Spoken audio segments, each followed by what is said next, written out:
기독교의 다양한 교단 그 두 번째 시간 말씀 우리 한번 나눠볼까 합니다. 지난주에 이어서 우리 교단 이야기를 조금 더 나눠보려고 하는데요. 제가 지난주에는 우리 성도님들의 스타일에 맞게 교단을 선택하시면 좋을 것 같다라고 말씀드렸어요. 종교적 요소가 많은 마치 이제 카톨릭과 비슷한 그 외향적으로 보여지는 경건한 그런 스타일을 좋아하시는 분들이라면 루터란 처치 또는 성공회가 좋을 듯하고요. 재미있는 예화와 목회자적인 강한 리더십을 좋아하시는 분이라면 감리교가 좀 적절할 것 같고요. 또 구제 활동 좋아하시는 분들은 구세군, 방언 기도와 예언 기도, 또 병 고치는 은사 이런 은사를 좋아하시면 성결교, 또 특별히 병 고치는 은사와 특별히 또 물질적인 축복, 잘 살고 이렇게 돈을 많이 벌고 부자가 되는 것이 하나님의 축복의 증거다라는 것을 조금 그렇게 배우고 또 그렇게 실천하고 싶다면 순복음 재단, 순복음 교파 이렇게 하면 좋을 것 같아요. 또는 장로님이 되시거나 성도들이 민주적으로 좀 참여하는 걸 좋아하신다면 장로교 이렇게 되고요. 장로교도 좀 세분해 보면 사회 정의와 노동운동 또 과격한 사회 변혁을 좋아하시면 기장측 장로교, 즉 한신대학교 출신 목사님이 목회하시는 곳, 또 엄격하고 근엄하고 또 완전 보수적인 나는 극보수가 좋다 이런 분들은 고신측 장로교 하시면 좋을 것 같고요. 보편적으로 좀 폭넓은 사회생활이 좋고 또 적절한 균형을 좋아하시고 또 넓은 포용력을 좀 갖는 걸 좋아하신다면 통합측 장로교, 즉 장신 때 나오신 목사님이 목회하시는 곳, 그리고 성경 위주의 설교를 좋아하고 좀 중도 보수적인 그러한 입장이 있는 걸 좋아한다. 그러면 이제 합동측 장로교, 총신대 측이죠. 그렇게 여러분들이 여기시면 좋을 것 같아요. 여러분들 참고하시면 좋을 것 같고요. 뭐 절대적이진 않습니다. 제가 지난주에도 말씀드린 것처럼 목사님들에 따라서 또 성향이 다르기 때문에 제가 말씀드리는 건 전반적인 내용이 그렇다는 거를 말씀드리는 거예요. 오늘 저는 이제 이런 교단의 이야기에서 조금 더 나아가기를 원하는데요. 여러분들이 자신의 스타일에 맞게 어떤 교단을 선택하게 되면 그 교단이 갖고 있는 신학이 있어요. 우리 성도님들은 신학 때문에 어떤 교단을 선택하진 않거든요. 친한 분이 거기 계셔서 내가 또 잘하고 익숙하다 보니까 그 교단에 있고 또 그 목사님이 좋아서 그 교단에 소속되게 되면 뭐 여타 여러 이유로 어떤 교단에 들어가게 되면요. 그 다음부터는 그 교단이 갖고 있는 신학에 익숙해지고 그것이 기본적인 내 사고 체계의 바탕을 형성하게 돼요. 오늘 좀 그 말씀을 드리려고 해요. 그럼 각 교단이 갖고 있는 신학적인 차이가 무엇인가? 그 교단을 속에서 신앙과 또 신앙생활을 하게 되면 저절로 나도 모르게 상식처럼 알게 되는 게 있다는 거죠. 그걸 한번 좀 말씀드리려고 해요. 오늘도 먼저 이 대략적인 교단의 경향성을 좀 여러분들한테 보여드리면 좋겠는데, 오늘 저희 이제 방송 사정상 전체 화면에 PPT를 보여드릴 수가 없어요. 그래서 여러분 기억을 더듬어 봅시다. 지난주에 제가 이 자료 화면을 보여드리면서 세 그룹으로 나눴잖아요. 루터란 처치, 그 다음에 장로교, 그 다음에 뭐 감리교, 침례교, 구세군, 성결교, 순복음 이런 이제 교단 나눴잖아요. 그 첫 번째 루터란 처치 쪽에 있는 그 그룹들은요. 이신칭이라고 하는 그러한 교리를 가장 중심에 잡고 있어요. 이신칭의라는 말은 믿음으로써 의롭다함을 얻는다. 이신칭의 써이자 뭐뭐함으로써 써이자에 이신 믿음 믿을 신자 믿음으로써 칭의 의롭다고 여겨진다. 이게 이제 기본이에요. 어떻게 보면 개신교 모든 종파의 가장 기초가 되는 그러한 신학이거든요. 믿음으로써 구원을 얻지 인간의 어떤 선행이나 도덕적 착함 때문에 구원을 얻는 게 아니다라는 게 기본인 거예요. 근데 루터란 처치는 그것만 붙잡고 있다는 거죠. 그 다음에 어떤 논의나 신학적 발전에 대해서는 별 관심이 없어요. 그냥 믿음으로 구원을 얻는다. 여기에 머물러 있고 그러면서 그 카톨릭에서 진행하던 미사와 이런 형식들을 조금만 개혁을 해가지고 거의 비슷한 형태로 진행해 가고 있는 거죠. 그 중에 조금 현실적으로 가셔서 루터란 처치에 가보시면 좀 느껴지는 것은 전통 악기 있잖아요. 뭐 오르간이라든지 관현악기라든지 이런 그 악기 중심의 음악이 굉장히 발달되어 있습니다. 그래서 클래식 음악을 좋아하시거나 이런 분들은 루터란 처치에 가면 굉장히 큰 감동을 받을 수 있는 그런 예배를 여러분은 아마 드리시게 될 거예요. 장로교처럼 막 설교 위주의 예배가 아니라 음악 중심의 예배인 걸 보게 됩니다. 자, 그러면 이제 그럼으로써 이제 우리 장로교단 중에서도 그런 분이 있어요. 제가 이제 장로교 목사다 보니까 장로교 안에서 신앙생활 하시는 분들의 이렇게 형태를 보면 이제 교회 장로교를 오래 다니시는 분들이건 뭐 다른 교회에서 왔던 간에 이렇게 얘기하신 분들이 있어요. 교회는 뭐 드럼이나 실용음악 이런 거, 악기, 기타 이런 거 쓰면 안 되고 무조건 오르간만 써야 되고 바이올린이나 현악기만 써야 된다 이런 분들이 있는데, 그런 분들은 장로교에 계시면 안 되고 루터란 처치에 가시는 게 맞아요. 그게 루터란적인 정서지 장로교적인 정서는 아니에요. 장로교적인 정서는 좀 이따가 좀 말씀드리겠지만 예배 뭐 음악적인 요소는 크게 이렇게 중심을 안 둡니다. 이건 부차적인 거예요. 뭐 오르간을 쓰건 기타를 쓰건 드럼을 쓰건 비파를 쓰건 그건 뭐 대동소이 비슷한 거고, 장로교의 핵심은 설교, 성경 강해에 있다는 거죠. 그러다 보니까 여러분들이 그런 부분에 있어서 착각이 좀 없으셨으면 좋겠어요. 그리고 이제 장깔뱅 신학을 존중하는 장로교도들은 이신칭의를 기본으로 인정하고, 거기에서 이제 두 번째 그룹이 장로교잖아요. 장로교는 뭐냐면 이신칭의 우린 받아들인다. 근데 그 다음에 더 중요한 게 있는데, 믿음으로써 구원을 얻는데 그 믿음으로써 구원 얻는 근거가 뭐냐? 하나님께서 예정하셨다는 거예요. 믿을 수 있는 사람, 믿음으로써 구원을 얻을 사람을 미리 예정해 놓으셔서 천국 갈 사람, 천국까지 못할 사람을 하나님이 미리 다 정해 놓으셨다는 거죠. 이게 장로교 교단이 갖고 있는 예정론이에요. 그러니 당연히 선택받은 사람이 있고 선택받지 못한 사람이 있다. 그러면 무엇이 강조가 되냐면 하나님의 주권이 강조가 되는 거예요. 인간의 선택이나 의지보다는 하나님의 주권, 하나님이 정하는 대로 하는 거야. 그래서 이거를 신학적 용어로 하나님의 절대 주권이라고 얘기하는 거예요. 뭐 아브라함 카이퍼 같은 화란의 신학자는 삶의 모든 영역에 하나님의 주권이 임하게 된다, 뭐 이렇게 주장하는 경우도 있습니다만은, 어쨌든 그렇게 이제 큰 굴지에서 보면 루터란 처치는 이신칭의, 믿음으로서만 구원 얻는다, 여기만 머물렀다면 장로교는 믿음으로써 구원 얻는 그 이유는 하나님이 미리 정해놨기 때문이다. 그래서 정해놓은 사람은 자동적으로 믿을 수밖에 없다, 이거고요. 마지막 세 번째 그룹, 감리교, 침례교, 감리교, 성결교, 순복음, 구세군 뭐 이런 여러 교단들은 어디에 속하냐면 예정론을 거부하는 거예요. 하나님이 미리 정해놓지 않았다는 거죠. 예, 기본적으로 모든 인류가 다 구원받을 수 있다. 정해놓은 사람이 있는 게 아니고, 근데 그 안에서 이제 교단별로 조금 미묘한 차이가 있어요. 이걸 제가 조금 이따가 설명드릴 거예요.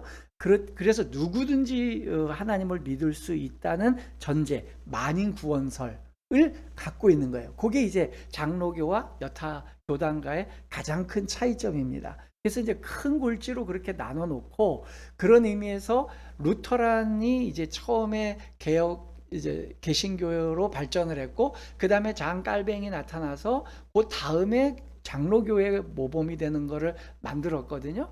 어떤 유명한 목사님이 장로교는 깔뱅이에서 시작된 게 아니라 그러는데 그분 좀 뭐 착각하신 것 같아요. 장로교라는 말을 쓰지 않았을 뿐이지 장로교의 근간이 되는 모든 신학과 또 정치 제도가 깔뱅이기 시작된 건 맞아요. 근데 그게 제도화되고 명칭을 쓴 건 이제 스코틀랜드하고 화란 개혁교회 같은 데서 더 발전되게 구체화된 것이죠. 그래서 깔뱅이 장로교의 시조가 아니다, 이렇게 얘기하는 거는 그 목사님이 좀 뭔가 잘못 다른 쪽을 강조하고 싶으셔서 그랬던 것 같아요. 자, 어쨌든 그래서 큰 범주에 보면 그렇게 세 개로 나눠진다라고 보시고요. 이제부터 강론으로 들어가겠습니다. 이제 그러면 각 교단이 갖고 있는 신학이 무엇인지를 한번 보시면 좋겠어요. 제일 먼저 침례교부터 시작하는 게 좋을 것 같아요. 왜냐하면 성공회 다음에 제일 먼저 파생된 그 교단이 개신교 중에 장로교를 빼놓고는 침례교이기 때문에요. 1608년도에 나타났거든요. 여러분 종교개혁이 제가 그랬잖아요. 루터가 저는 종교개혁의 시발자가 아니라고 생각하지만 역사는 어쨌든 간에 기록 위주고 또 엘리트 위주다 보니까 루터가 그 95개조 반박문을 붙인 때가 1517년 10월 31일 날 붙였단 말이에요.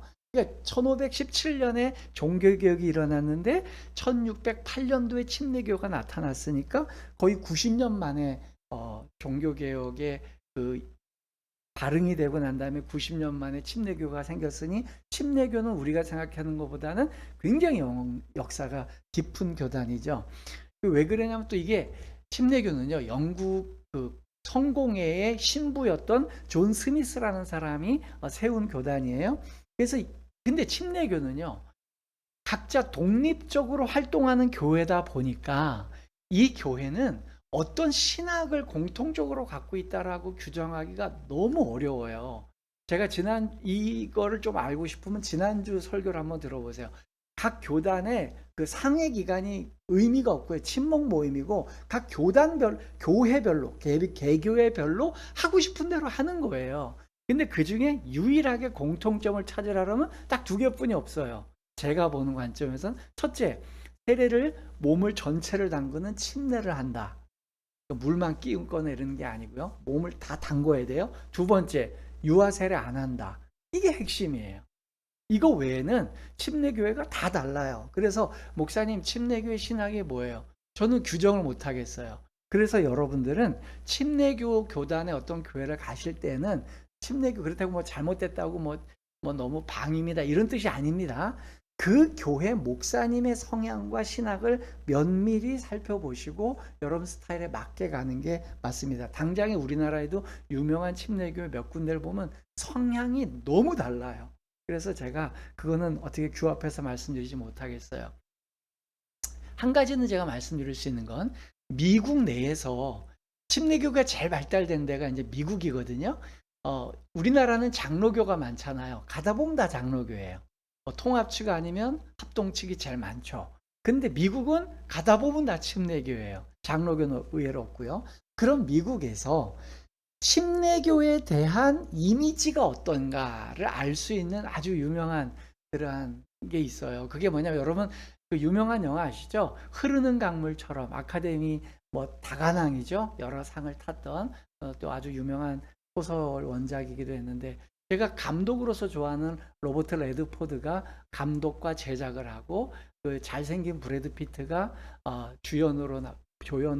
주연이죠. 주연으로 나온 그런 영화죠. 거기 보면 그 영화는요.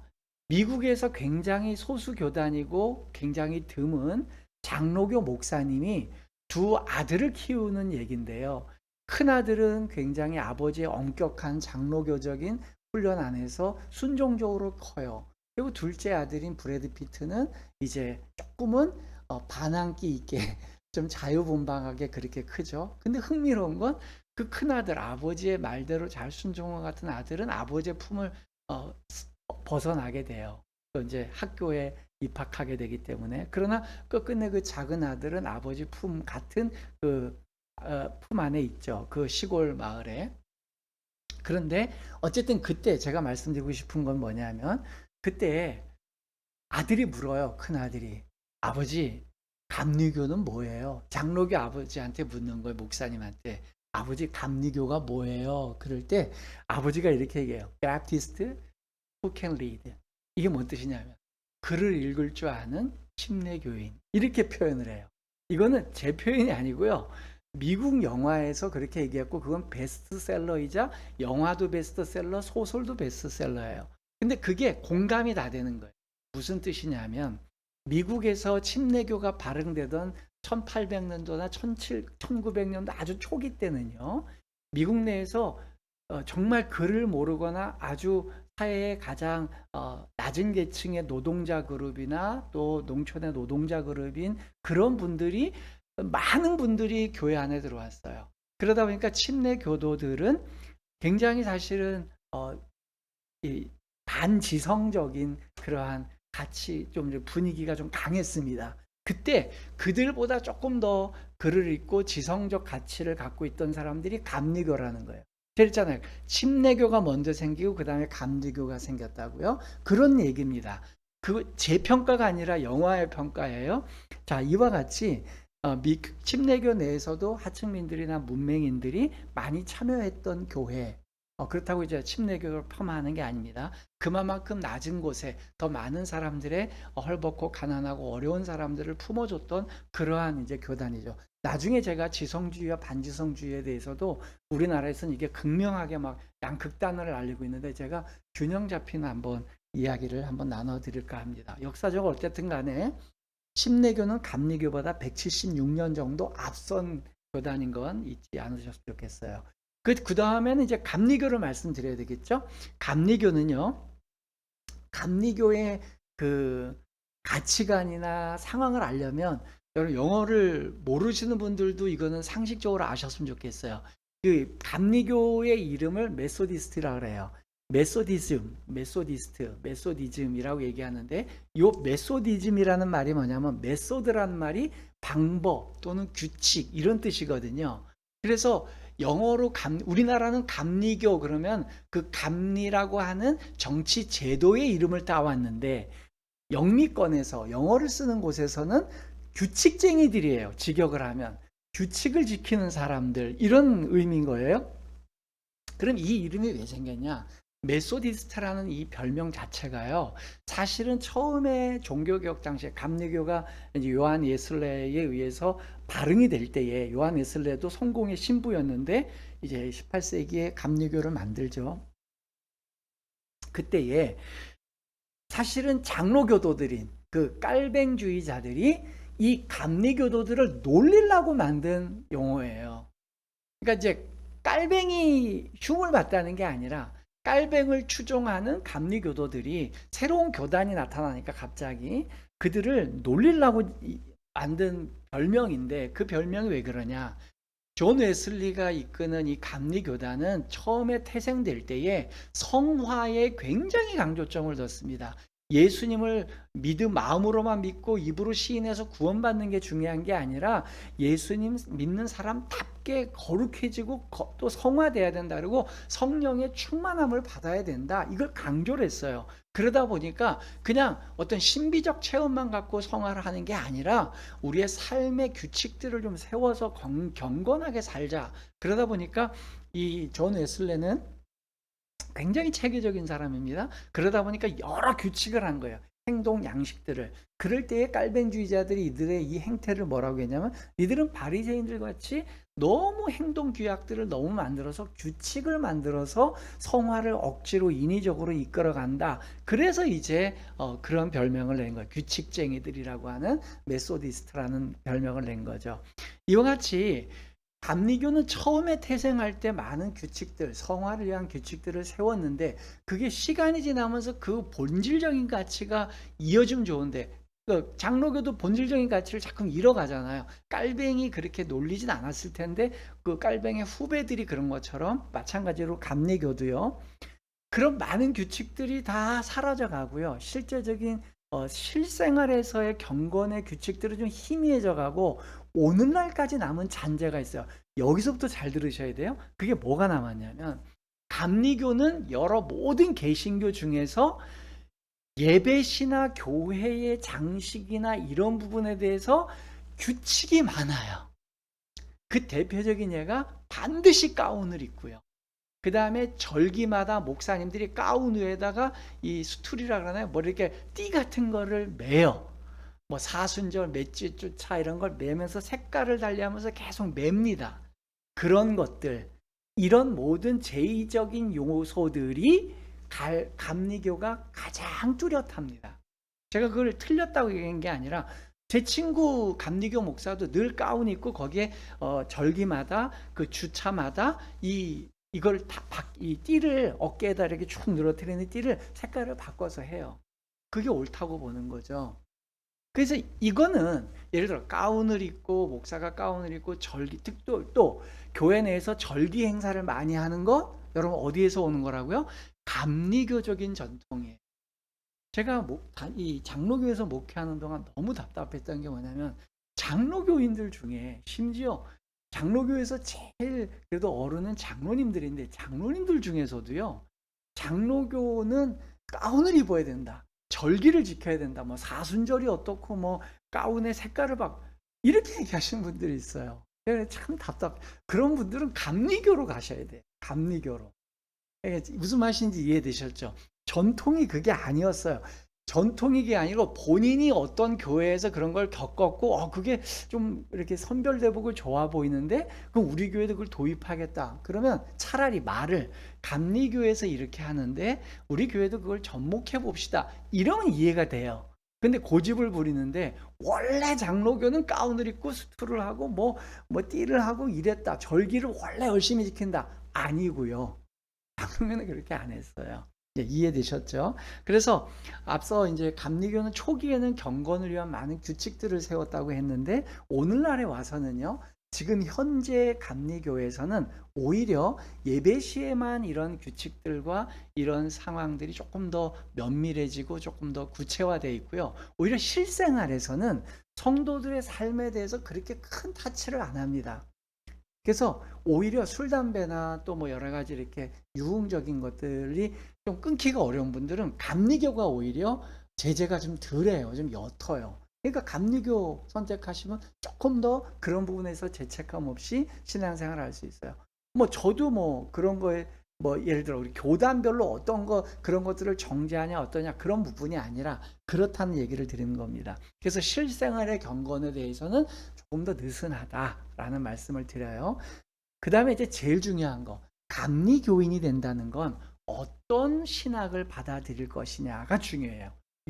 지금부터 말씀드리는 한 5가지의 교리는 뭐 침례교는 좀 별외로 하고요. 하도 교회마다 다양하니까 감리교, 성결교, 순복음 이런 교단이 기본적으로 갖고 있는 교리예요. 이거 굉장히 중요한 겁니다. 조금 어렵지만 좀 들어보세요. 자, 첫 번째 자연적 무능력이라는 거예요.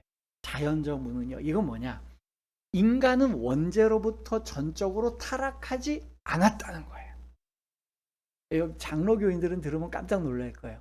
인간은 아담 때 완벽하게 타락한 게 아니라는 거예요. 타락을 했지만 심각하게 오염받은 건 맞지만 여전히 선을 선택할 수 있는 가능성이 있다. 그래서 우리의 자유의지가 훼손되지 않았다. 요게 감리교 또 뭐 성결교, 순복음 이런 모든 교단들, 장로교를 제외한 교단들이 가지고 있는 입장이에요. 근데 장로교는 그거 반대죠. 좀 이따가 제가 설명드릴게요. 두 번째, 조건적으로 하나님은 선택하셨다는 거예요. 무조건적으로 어떤 사람을 선택한 게 아니라 하나님은 아까 그랬잖아요. 모든 인류가 하나님을 다 믿을 수 있는데 그 중에 선택은 안 하셨지만 일방적으로 어떤 애를 선택해 놓고 예수를 믿게 한 게 아니고 어떤 사람이 하나님을 선택할 줄 알고 예정 알고서 선택했다는 거예요. 10명의 후보가 있는데 홍길동이, 청길동이, 금길동이, 뭐 박길동이가 있는데 그중에 김길동이는 하나님을 선택할 줄 알고 김길동이한테 뭐 미리 정해놓은 건 아닌데 나를 하나님을 선택할 걸 하나님은 알고 있었다는 거죠. 이게 장로교의 예정자와 좀 달라요. 그러다 보니까 그 사람이 죄가 있건 없건 상관없이 하나님이 무조건 선택했다는 게 아니고 그가 조건을 가지고 했다는 거죠. 즉 어떤 사람이 하나님께 충성을 다해서 실천할 것을 알아야지 아시고 선택했다는 거예요.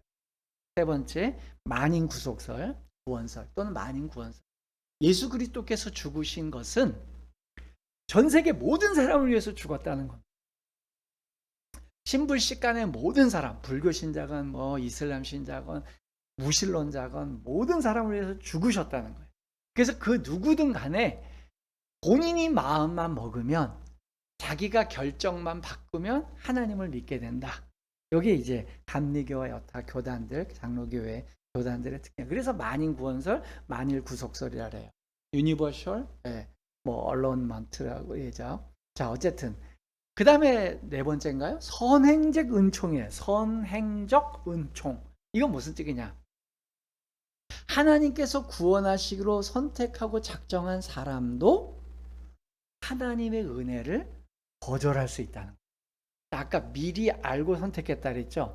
제 김길동이가 하나님을 선택할 것 같아서 제가 선택할 것 같은데, 근데 그 친구가, 김길동이가 하나님의 은혜를 이렇게 선택했다가도 자기가 타락할 수 있다는 거예요. 거절하고 그냥 돌아갈 수 있다는 거죠. 어떤 사람이 하나님의 은혜를 받았지만 그 사람이 하나님의 은혜를 본인이 거절하면 그 사람은 최종적으로 구원하지 못한다.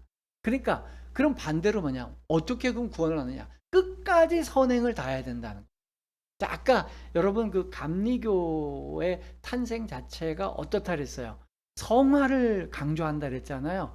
거룩해지고 이런 거. 그러니까 그걸 강조하기 위해서 어떻게 하죠? 너 열심히 하나님 백성답게 살아야 돼. 그냥 뭐 나는 마음으로 믿고 입으로 시인했으니까 하나님의 백성이야 이러면서 그다음부터 놀고 먹고 그냥 대충 아무렇게나 살아. 그거 아니라 이거죠. 성경은 또 그렇게 주장하는 것 같이 느껴지는 구절들이 있거든요. 그러니까 책임감 있게 살아라는 게 있어요. 그게 이제 선행적 은총. 마지막 조건적 견인.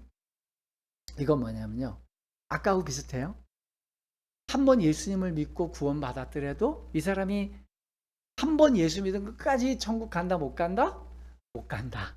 그게 감리교, 성결교, 순복음이 갖고 있는 신학이라는, 끝까지 잡힌 바 된 걸 잡으러 쫓아가야 된다는 거예요. 그 사람만이 구원을 얻는.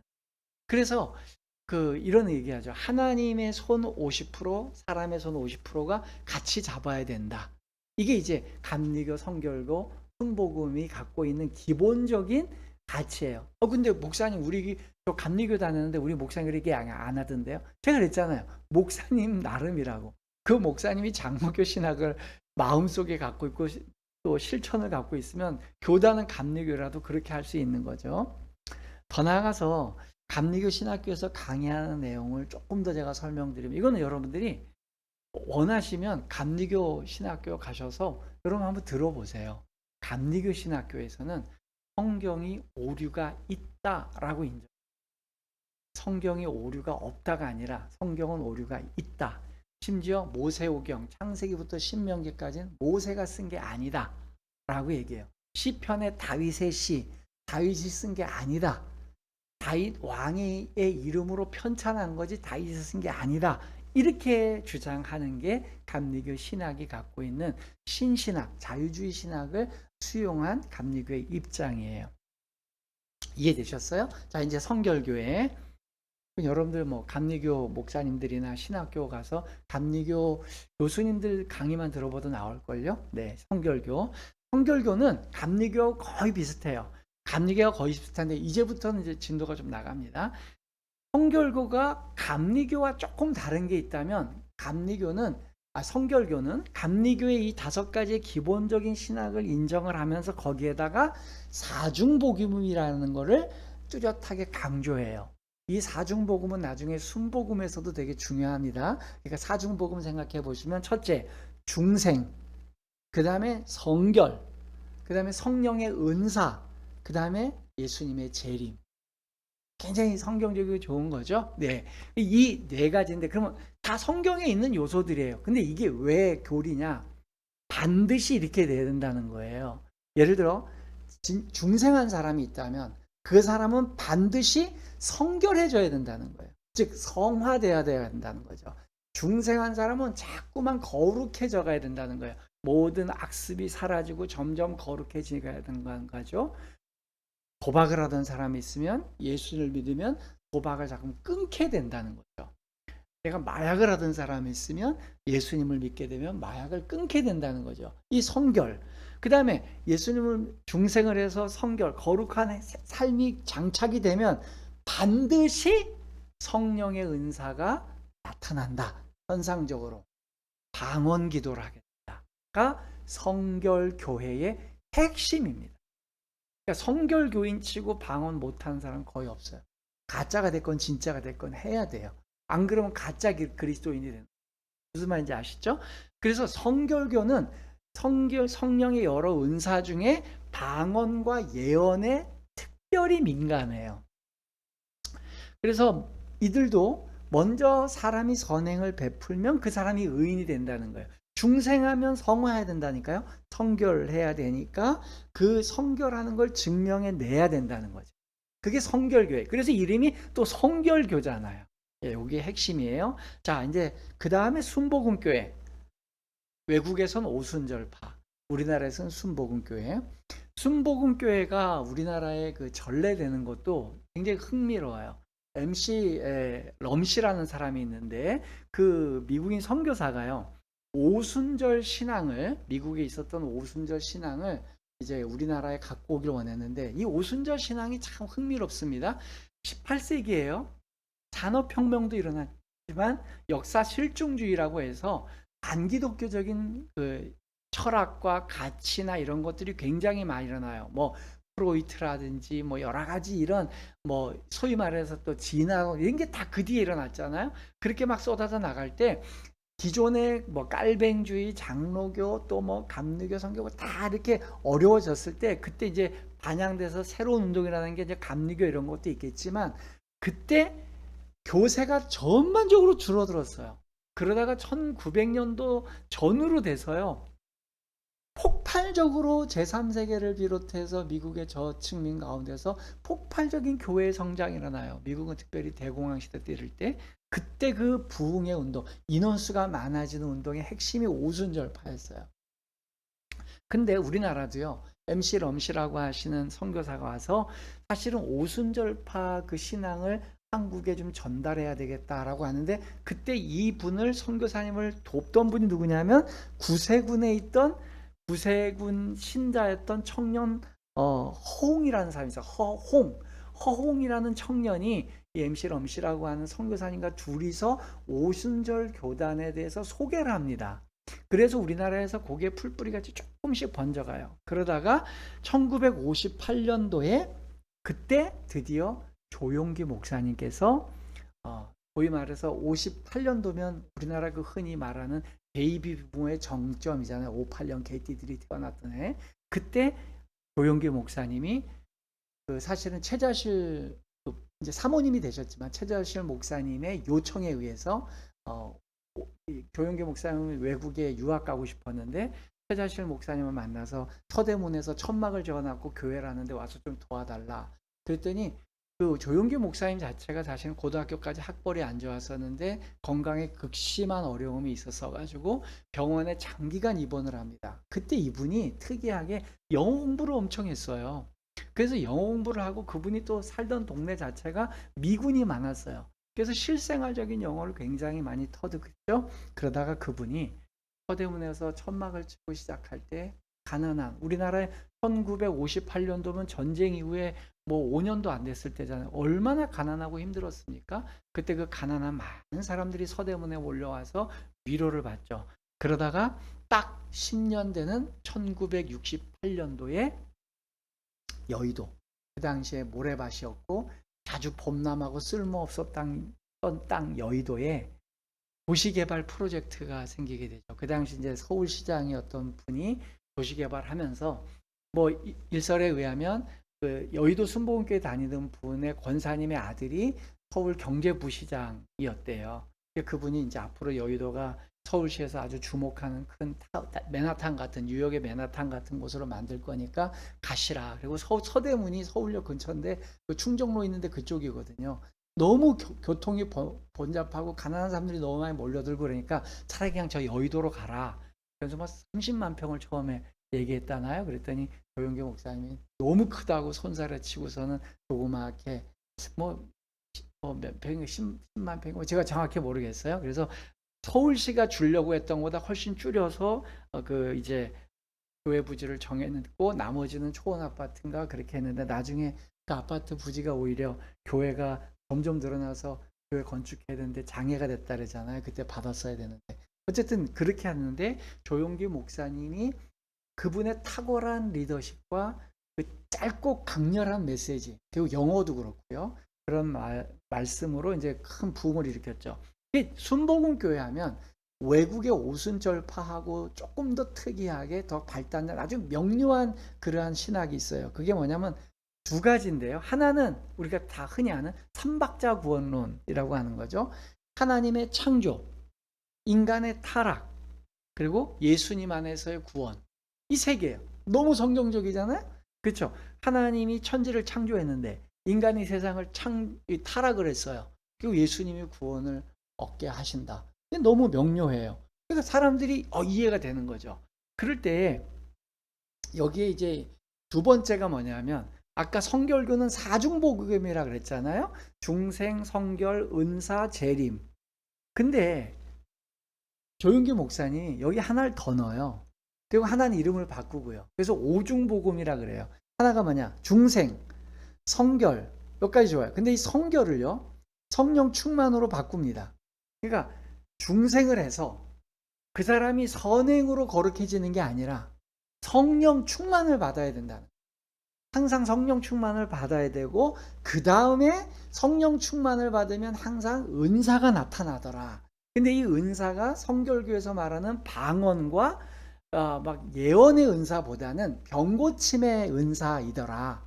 그래서 병고침과 축사, 귀신을 쫓아내는 그런 은사더라. 특히 병고침 은사. 그 다음에 하나가 더 들어가요. 축복이에요. 그래서 구원을 얻고 중생을 해서 그 다음에 성령 충만을 받고 성령이 오시면 은사가 나타나고 병 고치고 병이 낫고 문제가 해결되면 그 다음에 반드시 물질적인 축복을 받고 세상에서도 유명해지고 복을 받는다. 그게 증거다. 마지막이 그리고 예수님 재림 때 구원받는다. 이렇게 되는 거죠. 그래서 그 흔히 하는 그런 표현 있잖아요. 신통하면 인통하고 인통하면 형통한다. 이게 이제 조영규 목사님과 순복음교회가 지향하는 거야. 하나님하고 신통, 하나님하고 통하면 사람과 통하고 사람과 통하면 일이 형통해진다. 그래서 좋은 결과가 있다. 비꼬는 거 아니고요.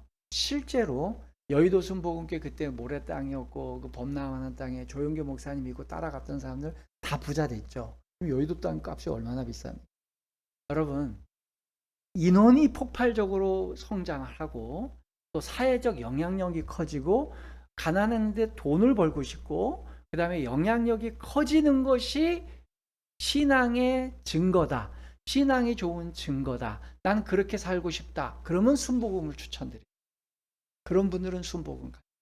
그게 복음의 전반적인 내용이다라고 동의되는 분들은 순복음을 가시면 되는 거예요. 감리교가 꿈꾸고 성결교가 꿈꿨던 그 어렴풋한 걸 순복음은 이뤄낸 거죠. 다만 이와 같은 이제 확장성은 감리교, 성결교, 순복음 이런 교단들은 다 복음주의 계열이라 그래요. 여기서 이제 우리 용어 하나 얻고 가는 거예요. 우리가 기독교 중에 기독교 교단을 얘기할 때 우리는 복음주의 교단이에요. 이런 말 하잖아요. 이거는 조금 보편적이고 이런 거 만인구원설적인 거고 예지예정론 그냥 정한 사람들 하나님이 누가 선택되는지 알고 계신다. 예지하고 계셨다. 이런 걸 복음주의 계열이라 그래요. 이제 마지막 장로교죠. 장로교는요. 복음주의라는 말을 쓰지 않아요. 개혁주의라는 말. 그래서 우리가 이제 목사님들 사이에서는 우리 개혁주의 교회와 야라는 말과 복음주의 계열이야 라는 말은 구분해서 쓰는 거예요. 복음주의 계열이야 그러면은 조금 더 포괄적이고 조금 더 허용적이고 연합 위주구나. 그 다음에 개혁주의 하면 조금 더 성경의 근간을 두고 조금 더 엄격한 주의구나 생각하는 거죠. 근데 이제 장로교도 통합 측 같은 경우는 복음주의 계열이라고 보고요. 기장 측은 아예 그건 저쪽 끝이고요. 복음주의, 기장 측은 자유주의, 그 다음에 통합 측은 복음주의, 합동 측과 고신 측은 개혁주의 이렇게 불러요. 그리고 통합 측에 있는 목사님들도 본인들이 개혁주의라고 얘기하는 것보다 복음주의라고 얘기를 하시죠. 장로교 신학은요, 이제 마지막 장로교입니다. 장로교 신앙은요, 다른 교단보다 더 명확합니다. 그래서 장로교는요, 오히려 이 너무 명확하고 아웃라인이 확실한 게, 그 울타리가 탁 쳐져 있는 게 너무 명쾌해서 욕을 얻어먹는 교단이에요. 그래서 장로교는요, 웨스터민스터 신앙 요리문답, 또 신앙 고백을 근간으로 하고 있어요. 그 웨스트민스터에서 고백서를 작성하고 거기에 따라오는 소요리 문답, 이게 장로교 신학의 근간입니다. 이것은 성 어거스틴, 그 다음에 깔뱅, 장 깔뱅에 이어서 웨스트민스터에 이르는 이 세 개의 고전들과 신앙 고백이 장로교의 신앙의 근간이라는 거예요. 장로교는 실제로 여러분들이 뭐 웨스트민스터 별로 읽어본 적도 뭐 물론 열심히 하신 분들은 보신 적 있겠지만 제일 현실적으로 느낄 수 있는 건 장로교 목사님들은 굉장히 성경적인 설교를 하는 데에 대한 어떤 집착이 있어요. 고집이 있고 그런 걸 강조해요. 그러다 보니까 뭐 예화 많고 이런 거 별로 안 좋아하는 거죠. 그렇기 때문에 성경의 권위를 교회의 권위보다 높게 생각해요. 여러분 이거 굉장히 중요한 거예요. 제가 다음 기회에 우리 개신교의 여러 교단의 아픈 모습들을 좀 얘기를 다룰까 하는데 특히 장로교의 아픈 모습을 들을 때에 성경의 권위가 교회의 권위보다 위에 있다고 출발하는 게 깔뱅의 마음이었고 장로교 초기 모델이었는데 오늘날의 교회는 다시 성경의 권위보다 교회의 전통과 관습을 위에 두고 있다는 게 넌센스라는 거예요. 이게 잘못됐다는 거죠. 자, 조금 더 이제 설명을 드리면요. 이제 장로교 중에 기독교 장로회, 기장 측, 한신대는 아닙니다. 한신대는 아예 제껴놓고요. 통합 측과 합동 측을 좀 놓고 보면 고신 측까지 합쳐서 5가지로 아까 감리교가 반대되는 개념이에요. 첫째, 전적 타락. 장로교는요, 인간은 아담 때 완벽하게 타락했다고 생각합니다. 조금도 여지가 없었다. 결국 인간의 자유의지마저 훼손되었다. 그래서 우리는 자유의지가 없어요. 인간은 태어날 때부터 죽을 때까지 가만히 냅두면 무조건 악을 선택한다. 중립의 상태가 없다. 악을 선택할지 선을 선택할지가 있는 게 아니고 100% 악으로 간다. 그러나 성령이 우리 가운데 내주하셔서 성령의 역사가 강해지면 우리가 성령의 인도하심을 따라 선을 선택하는 것이지 인간은 절대로 중립적으로 선과 악을 선택할 수 있는 능력을 상실했다. 이게 전적 타락이에요. 두 번째, 무조건적 선택이에요. 제한적 선택이 아니고 그건 뭐냐면 하나님이 제가 선택할 것 같아. 내가 기대하고 있을게. 이게 아니고요. 감리교 이제 다른 교단은 아무래도 제가 선택할 것 같은데 한번 기다려보자. 근데 선택할 것 같아. 했다. 근데 했다가 그만두네. 이게 아니라는 거예요. 얘는 아무 조건이 없어요. 김상록이 하나님을 믿을 만한 조건이 아무것도 없어요. 김상록이나 저 뭐 연쇄살인범이나 똑같은 수준이에요. 다 타락했어요. 근데 하나님이 제가 무슨 뭐 착한 일을 하거나 하나님께 헌금 드리거나 뭐 먼저 하나님을 알고 싶습니다. 이런 마음이 있기도 전에 완전히 죄인 되었을 때에 그냥 정해 주신 거예요. 상로가 너는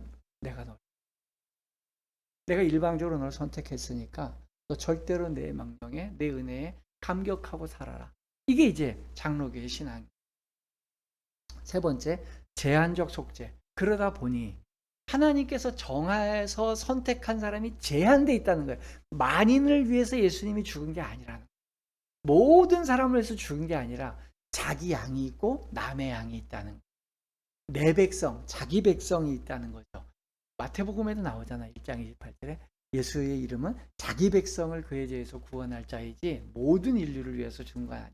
그래서 우리 같은 경우는 이제 장로교 같은 경우는 마태복음 1장 28절 이런 걸 좋아한다면 이제 감리교에 내린 데는 요한복음 3장 10절 하나님이 세상을 이처럼 사랑하다 독생자를 주셔서 뭐 이렇게 얘기가 나온 거죠. 그 하나님이 세상을이라는 말을 장로교가 해석하는 것과 감리교가 해석하는 게 다른 거죠. 그래서 제한적 속죄. 모든 사람을 위해서 예수님께 죽으신 게 아니고 선택한 사람들 위해 죽으셨다. 네 번째는 불가항력적 은혜. 불가하진 거죠. 가항할 수 없다는 거예요. 대항할 수 없다는 거예요. 하나님이 상록이에게 은혜를 주려 그러면 거절을 못 한다는 거예요. 나 안 받을래요. 그건 하나님 마음이지. 왜 나를 기독교인으로 만들라 그래? 그건 당신 생각이지. 나는 내 멋대로 살래요. 이게 안 된다는 거예요. 하나님이 나를 선택하시면 나는 거기에 불가항력적으로 가야 된다는 거죠. 사도 바울이 제일 대표적인 케이스죠. 그게 이제 장로교의 교리고요. 마지막 5번째, 궁극적인 견인, 성도의 견인이에요. 아까 감리교하고 다르죠. 가다가도 실패하면 떨어질 수 있다. 근데 장로교는 한 번 선택받은 사람은 끝까지 천국 간다. 이게 핵심이에요. 제가 나중에 요 이제 5개의 교리를 교차 비교하면서 왜 이런 각 교단이 다른 모습을 할까? 저는요, 양 교단들이 이 크게 나눠진 두 그룹이요, 한 사건과 한 양상에 다른 면을 보고 있다고 생각해요. 그래서 강조점이 좀 다르다고 보는데, 물론 그 부분에 있어서도 궁극적인 차이는 전 인정해요.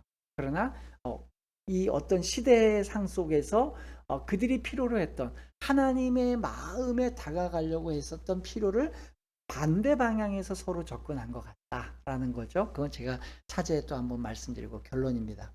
자, 보시는 바와 같이 개신교의 이름과 종류는 많아도 크게 분류하면 몇 개로 분류를 할 수 있어요. 그 갈라져 나온 걸 크게 루터란, 장로교, 장로교의 침례교, 감리교, 뭐 성결교, 순복음, 여러 교단, 구세군까지 이런 교단이 있는데, 큰 거는 하나님이 선택을 예정했느냐, 아니면 예지 예정.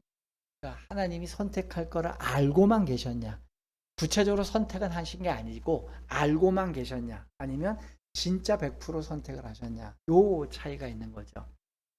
그리고 장로교 내에서도 이제 합동 측과 고신 측은 좀 비슷하게 가고요. 그 다음에 통합 측은 조금 더 보편적으로 가요. 포용적으로 가고요. 그래서 WCC 같은 것도 허용을 하는 부분이 있고요. 그 다음에 기장 측은요, 감리교나 다른 어떤 거하고 다르게 완전히 진보, 굉장히 진보의 끝입니다. 그래서 사실은 저는 이름을 좀 바꿨으면 좋겠어요. 기장 측은. 기독교 장로의 이름이 다르긴 하지만, 예를 들어 예수교 장로회는 통합측, 합동측, 고신측 이렇게 백석측 여러 교단이 쓰고 있는데, 이 한신대 측은 기독교 장로회예요. 예수교 장로회가 아니라. 차라리 아예 다른 이름을 썼으면 헷갈리지 않을까, 그런 생각이 듭니다.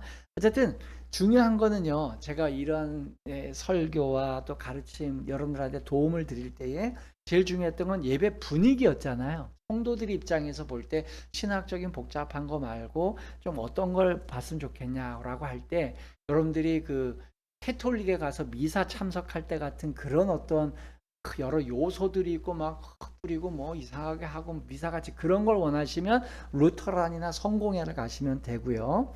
또 그것까지는 아닌데 그래도 좀 뭐 절기도 있고 목사님이 가운도 좀 입었으면 좋겠고 그러면 감리교를 가시면 되고요. 감리교 가서 좀 구수한 설교, 또 세상 사는 이야기, 감동적인 이야기 이런 거 듣길 원하시면 감리교 가시면 되고요. 그 다음에 나는 막 찬송을 해도 가만히 있지 말고 막 불러 막 하고 막 뜨겁게 막 쥐야 막 하고 막 아라라라라 막 그렇게 방언기도 하고 싶다. 순복음이나 성결교 가시면 되고요. 또 그런데 난 그렇게 막 시끄럽고 뭐 또 가운 입는 거 필요 없고 나는 그저 성경을 좀 제대로 이해시켰으면 좋겠어. 성경 한 구절 읽고 거기에 의미가 뭔지 할 수 있는. 그럼 장로교 오시면 되는 거예요. 그 장로교 와서 뭐 예배 찬양에 악기를 못 썼다, 음악이 어떻다, 그러고 얘기하실 필요가 없고요. 장로교는요, 원래부터가 강의 위주예요. 목회자의 설교 위주인 겁니다. 그래서 저는 그런 의미에서 오늘 시간이 많이 갔기 때문에 좀 마무리하고 이제 교단의 역사를 바라보면서 딱 2가지만 여러분들한테 말씀을 드립니다. 이 많은 기독교 2000년 역사 가운데 특별히 1500년대 이후부터 이제 종교개혁 이후부터 이 내용을 보면 2가지를 피하면 이단에 빠지지 않을 수가 있어요. 그 첫 번째가 뭐냐면 독단성과 아집과 고집입니다. 어떤 교단을 창출하건 내가 교단에 속하지 않건 교단에 속하건 간에 나만 옳다. 다른 사람 다 틀렸고 다른 교단 다 틀렸고 나만 맞다. 위험합니다. 만약에 여러분들이 어느 교회를 갔거나 어느 목사님을 만났는데 다 틀렸고 우리만 맞다. 우리 여기에 와야지만 진리를 알 수 있다. 그렇게 얘기하신 분들이 있으면 그러면 여러분들이 재고해 보셔야 돼요. 그 교회 좀 건전하지 않을까. 왜 그러냐면 어떻게 하나님을 그 좁은 목회자가 그 좁은 한 교단이 다 이해할 수 있겠어요. 우리 예수님 이야기 교회는요. 절대로 그렇게 생각하지 않습니다. 장로교든 감리교든 순복음이든 하나님이 다 쓰실 수 있다고 생각해요. 제가 그랬잖아요. 오늘 조금도 비아냥거리나 바꿀 게 없어요. 실제로 그래요. 그런 스타일이 편하신 분들은 그런 교회를 가면 돼요. 괜히 남의 교단 가가지고 괜히 어릴 때부터 그 교회에 자랐다고 또 친구 때문에 갔다고 거기서 그걸 바꾸려고 그러지 말고 그 스타일에 맞는 데가 이미 있다니까요. 그 교회를 찾아가세요. 제발 좀 그래요. 그래서 제발 교회 내에서 분란 좀 일으키지 않았으면 좋겠어요. 그게 제 얘기예요. 그래서 독단성을 가지고 아집성을 가지고 우리에게만 구원이 있다? 그 이단으로 갈 확률이 높고요. 두 번째는요. 자신이 소속된 교단의 가치에 충실해야 됩니다. 저는 이게 진짜 우리 교단을 제가 가르치고 싶은 내용 중에 하나예요. 장로교에 속했다. 장로교 교단에 충실하고 제발 좀 공부를 해야 돼요. 이제 제가 다음 주에 이제 뭐 다음에 한번 얘기 드리겠습니다만 그 아픔이 있어요, 여러 가지. 아니 장로교 아닌 걸 갖고 와서 자꾸 장로교의 전통이라고 하면서 하라 그러니까 진짜 답답해요. 또 순복음은 순복음이 아닌데 그걸 장로교 전통을 갖고 와서 순복음교를 막 바꾸려고 돼요. 그럼 나와서 장로교를 가세요. 그런 분들은 이런 얘기인 거죠. 그러니까 그 교단에 소속이 됐고 그 교단에서 안수를 받았건 장로로 임직을 했건 권사님이 됐건 뭐 감독이 됐건 뭐가 됐건 그럼 그 교단에 충실해야 돼요. 그 교단이 얘기하는 바에 최선을 다하고 그들이 얘기하는 규례와 변례대로 하는 게 맞아요. 하기 싫으면 어떻게 되죠? 그 교단 나와요. 네, 그거예요. 두 가지. 독단성을 우리만 옳다, 남의 교단 다 틀렸다, 그 교단이 제일 틀린 겁니다. 두 번째, 어떤 교단에 소속돼 있다? 그러면 제발 자기 교단 소속된 멤버십에 대해서 열심히 공부하고 그 정통적 가치가 뭔지를 알고 거기 배워서 거기에 충실히 따라가는 게 중요해요. 우리가 그것만 잊지 않으면 우리가 실수할 줄 아니라고 생각합니다. 모쪼록 우리 예수님 이야기 교회 모든 성도들은 그러한 지혜로운 분별력 있는 균형감 있는 성도들이 되시기를 주님의 이름으로 부탁드립니다. 아멘.